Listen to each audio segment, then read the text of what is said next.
तो ऐसे लोगों के लिए 2-4 जूते हाथ में रख लेने चाहिए, फिर बात करनी चाहिए, क्योंकि इससे ये पूछना चाहिए विवेक बिंद्रा से कि ये बता, जिनको तू अछूत कह रहा, शूद्र कह रहा, जिनको अनटचेबल के नाम से तुम्हारी मानसिकता आज भी बनी हुई है। अभी अभी शायद इनको पता नहीं है, तवलीन सिंह जैसी जातिवादी औरत को ट्रेन चला के इन दलितों ने अभी सबक सिखाया। फटे हाल ये भी होने वाला कुछ ही दिन में।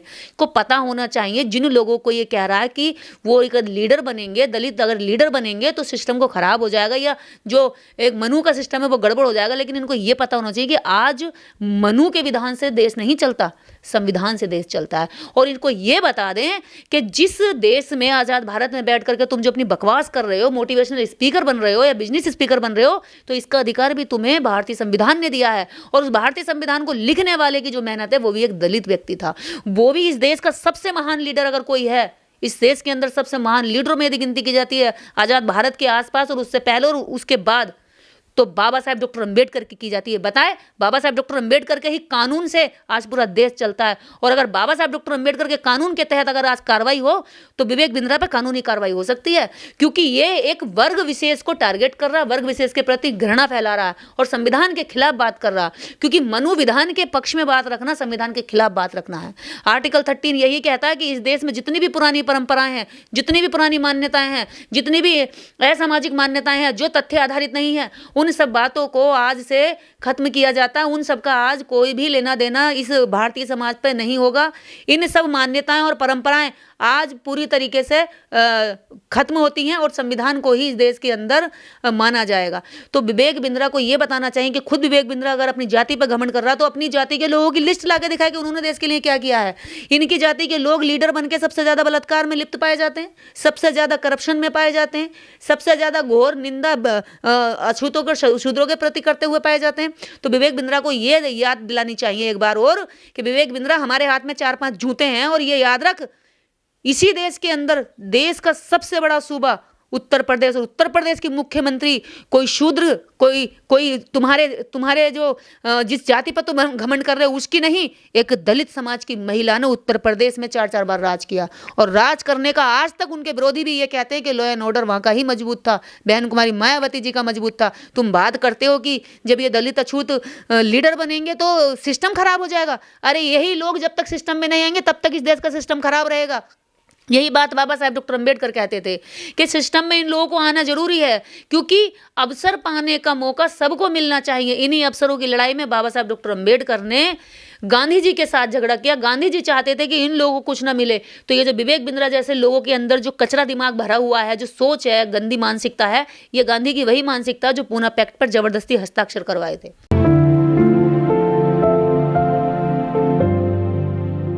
देखिए, ये जातिवादी रोज रोज उछल कूद कर रहे हैं, और जो लल्लन टॉप का जो द्विवेदी है ना, ये हर रोज जातिवादी लोगों को ढूंढ ढूंढ कर ला रहा है, और ढूंढ ढूंढ करके ला के जिसकी मानसिकता जातिवाद में ज़्यादा लिप्त है उसका इंटरव्यू ले रहा है। यानी कि या तो ऐसे लोगों को लाता है जो आरक्षण के विरोधी हैं या जो SC ST OBC के विरोधी हैं। जो ये विवेक बिंद्रा है, ये विवेक बिंद्रा की जो एजुकेशन है MBA है, और इस देश के अंदर MBA स्टूडेंट हजारों लाखों पड़े हुए हैं। लेकिन विवेक बिंद्रा अपने आप को मोटिवेशनल और बिजनेस स्पीकर के नाम से अपने आप को काफ़ी फेमस कर चुके हैं। इनके मिलियंस में फॉलोवर हैं, ट्विटर पर भी और यूट्यूब पर भी।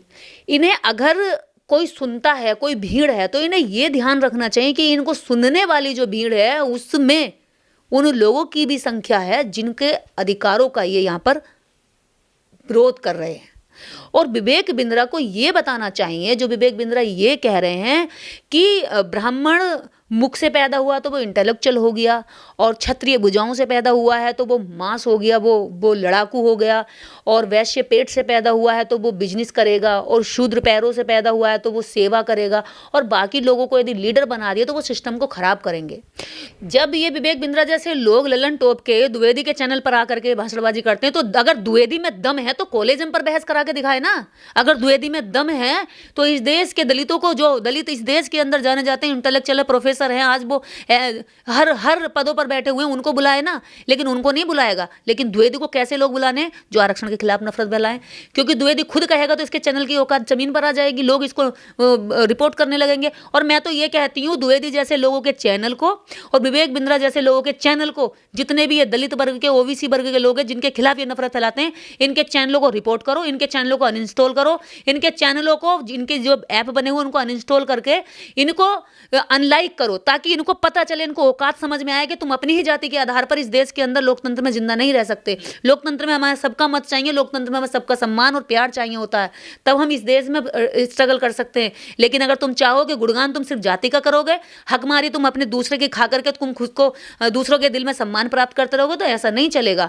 जब तुम उन लोगों के अधिकारों की नफरत कर रहे हो, तुम उन लोगों के खिलाफ बात कर रहे हो, तो वो तुम्हारे पक्ष में क्यों आएंगे, वो तुम्हारे चैनल पे क्यों आएंगे, वो तुम्हें क्यों सुनेंगे। और मैं तो ये कहती हूँ, ऐसे ढोंगी, ऊपर से मोटिवेशन का वो पहनने वाले ढोंगियों को पहले पहचान करनी चाहिए कि इनकी मानसिकता क्या है।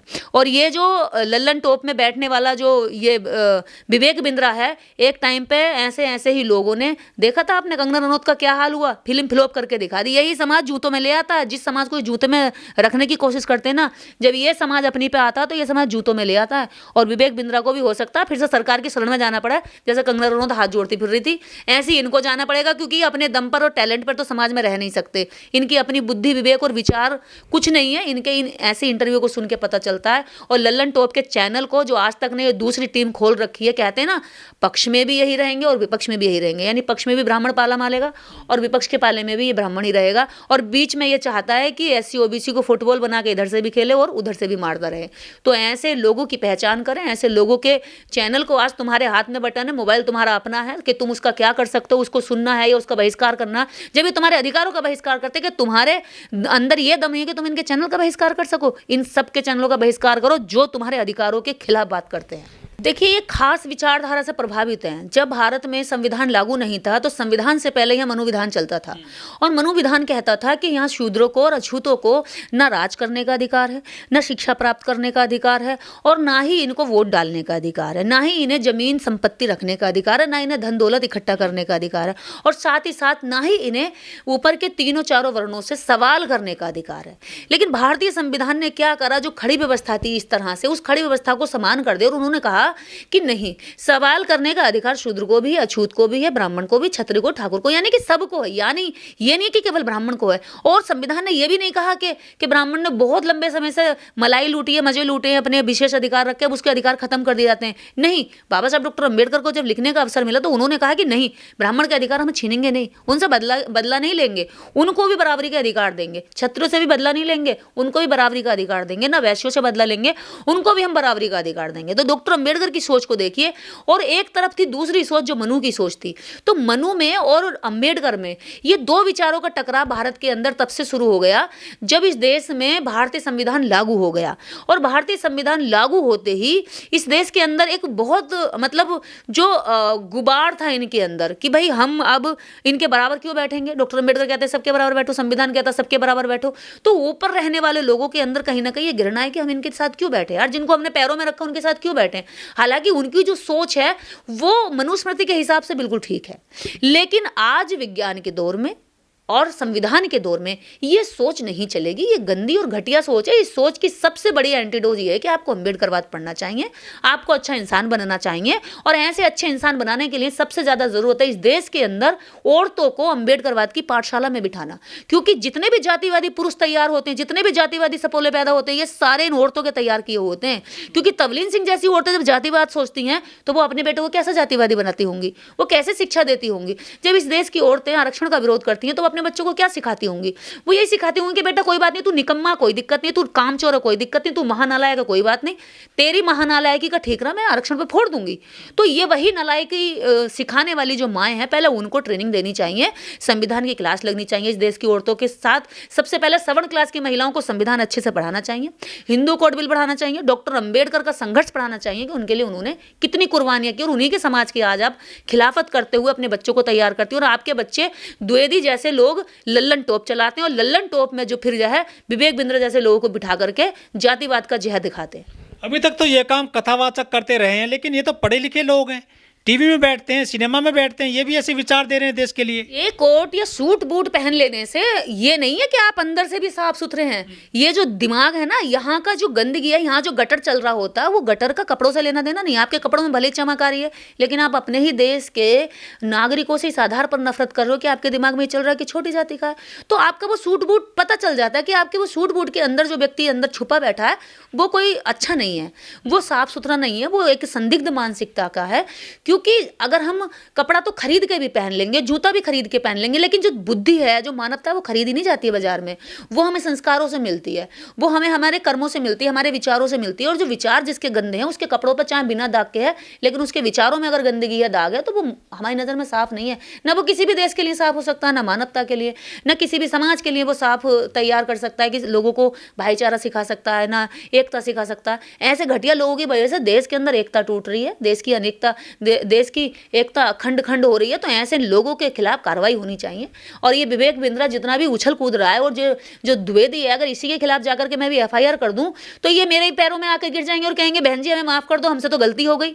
यही लोग कानून के नीचे नाक रगड़ते दिखाई देंगे और 100 बार माफी मांगेंगे। इन्हीं के चैनल पर जब इन पर मुसीबत आएगी, तो इनको ये होश रखना चाहिए कि हम बोल क्या रहे हैं।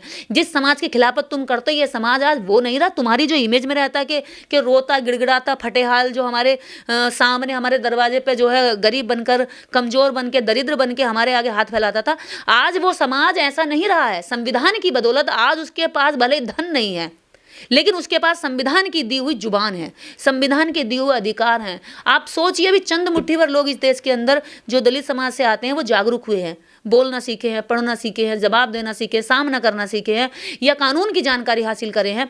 अगर ये सारा समाज जागरूक हो गया, सारा समाज समझने लगा, सारा समाज खड़ा होने लगा, तो इनको तो हिसाब भी देने में भारी पड़ जाएगा। ये विवेक बिंद्रा जैसे लोग कहाँ दिखाई देंगे? ये दलितों का जूता बांधते दिखाई देते होंगे, जूते साफ करते दिखाई देंगे। और अभी भी अगर दलित ये मान ले कि इनके चैनल को हमें नहीं देखना, इनका बहिष्कार करना, तो ये दलितों के जूतों में बैठे दिखाई देंगे, कहेंगे साहब माफ कर दो, हमारे चैनल को दोबारा से सब्सक्राइब कर लो, भीख मांगे, सब्सक्रिप्शन की भीख मांगते दिखाई देंगे। तो ऐसे भिखारी लोगों से डरने की जरूरत नहीं है, ऐसे लोगों को जवाब देने की जरूरत है, ऐसे लोगों को सबक सिखाने की जरूरत है। और आप सबक कैसे सिखा सकते हैं? पहले आपको बाबा साहब को पढ़ना होगा, पहले जानना होगा, अपने अधिकारों को जानिए और ऐसे लोगों के काउंटर करना सीखिए कि कहाँ गलत है और कहाँ सही है। तो क्या यही वजह है कि ऐसे लोग जो SC/ST की सरकारों को, चाहे बिहार हो, उत्तर प्रदेश हो या अन्य राज्यों हो, उनको जंगल राज बताते हैं, उनको जो है कमतर आंकते हैं, नेता नहीं बनने देते हैं SC/ST BC के लोगों को? ये देखिए, जिनकी नज़र में जब एक दलित हमेशा ये इमेज करता है कि वो फटेहाल होना चाहिए, अब वो दलित क्या होता है, लीडरशिप में आता है। जब लीडरशिप में आता है तो वो एडमिनिस्ट्रेशन को भी कमांड देता है। जब वो लीडरशिप में आता है तो वो अपने नेता भी तैयार करता है। जब वो लीडरशिप में आता है तो वो कानूनों में तब्दीली भी करता है, कानून बनाता भी है, नए कानून भी बनाता है। तो इनको दर्द होता है, इनको दुखता है कि एक दलित जिसको हमने ऐसे कानून के तहत दबा के रखा, आज वो कानून बना रहा है, आज हमें उसके बनाए कानून से चलना पड़ रहा है। तो ये क्या है, इनका दर्द है, इनकी तकलीफ है, इनके जो घाव हैं अंदर लगे हुए इस बात के कि इनके घमंड पे घाव लगे हुए हैं। वो घाव जो दलित, जब व्यक्ति नेता बनता है और जब संसद में बोलता है, विधानसभाओं में बोलता है, राज्यसभा में बोलता है, तो इनके घाव पे नमक लगती है कि कहाँ यार ये दलित बोलते, जिनको हम ये सोचते थे अरे नीचे रहने चाहिए, फटेहाल रहने चाहिए, हमारे गाँव में तो हमारा गोबर उठाते हैं, लेकिन ये तो सत्ता में आकर के अब यहाँ सवाल खड़े कर रहे हैं, ये तो संसद में आकर के बोल रहे हैं अरे जो दलित हमारे यहाँ जो झूठन खाता था वो दलित आज नेता बन रहा है। तो इनकी जो ये सोच है, उस सोच पे चोट लगती है। लेकिन ये भारतीय संविधान का युग है, यहाँ पर दलित नेता भी बनेगा, यहाँ IAS भी बन रहा है। प्रधानमंत्री कोई नहीं बने आज तक देश का। देखिए, प्रधानमंत्री भी बनेगा, ऐसा नहीं है। जैसे अभी कांग्रेस ने खड़गे साहब का नाम वो कर दिया है, आगे प्रस्तावित हो गया है, तो हो सकता है कि देश में प्रधानमंत्री भी दलित बने और देश में मुख्यमंत्री, तो अन्य राज्यों के मुख्यमंत्री रहे, MK स्टालिन है और है बहुत सारे, बहन कुमारी मायावती जी उत्तर प्रदेश की रही हैं और बिहार में रहे हैं, और बहुत सारे राज्यों में दलित मुख्यमंत्री बने हैं। और ये सारे अगर एकजुट हो गए, मिल गए और इनका अपना एक सामूहिक संगठन बन गए, तो देश के प्रधानमंत्री बनने में भी इनके लिए बहुत मुश्किल नहीं है। और विवेक बिंद्रा जैसे लोग जो है इनके घरों में नौकरी करते फिरेंगे और इनके आगे जी हजूरी और चापलूसी करते दिखेंगे जिस दिन ये SC OBC इकट्ठे हो गए।